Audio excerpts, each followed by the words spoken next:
Welcome to the Snipecast, episode 29, and we drove to a nice little bog today. This is quite handy, this one, because you can drive right to it, albeit on bumpy tracks, but it saves the legs somewhat.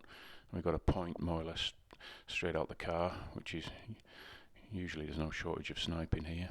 Very loud stoop, this one.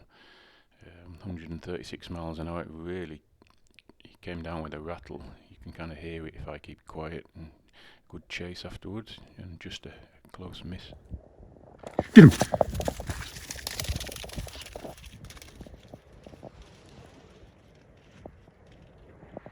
heck. A miss.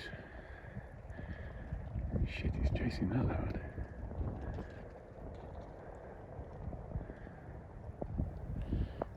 A really hard, determined chase. I'd love it if a Teasel was capable of sniping the chase. Probably not everyone's cup of tea, but I think that would be really good. So we moved on a little bit. Teasel came back, and the wild Teasel must have spotted us, and he came over, so we had double trouble on the next one. Although the snipe, on the first flush at least, didn't want to play ball. On the second one it did. Get him!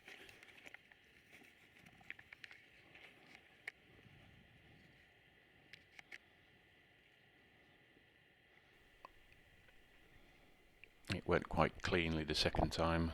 My Teasel missed it, and the wild Teasel came screaming in from the right hand side, but between them they put it into all that bracken further on down the hill, and it escaped, so we went for another.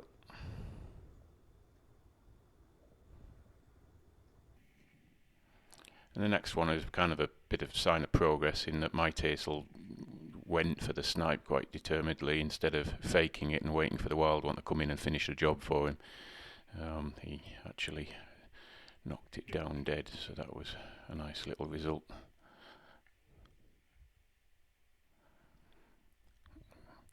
So I left him eating his snipe, and the wild Teasel looked quite hungry, so we just walked off a bit and tried to find him a couple of snipe. This is the hit. Nice deadly hit, that. A bit more of that please, very nice.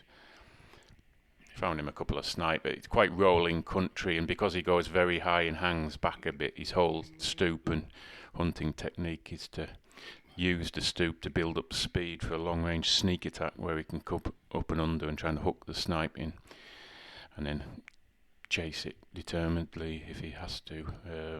But it doesn't make for easy filming because the snipe goes downhill and starts to dip below the contours, and that's it, end of flight. I didn't see what happened. You can barely just follow the Teasel doing the yo-yos, and I think it must have put in further down the hill.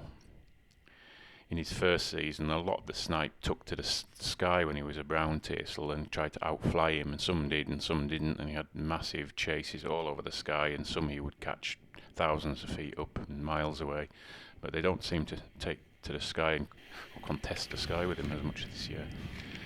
I tried to film the stoop on this one, but as it turns out I wasn't quite zoomed up in enough on him, so when I flushed a snipe he just disappeared, and then I kind of picked him up on the way down. But again, another kind of long range sneak attack and chase. Again, I never saw the snipe in the whole flight, just him chasing it.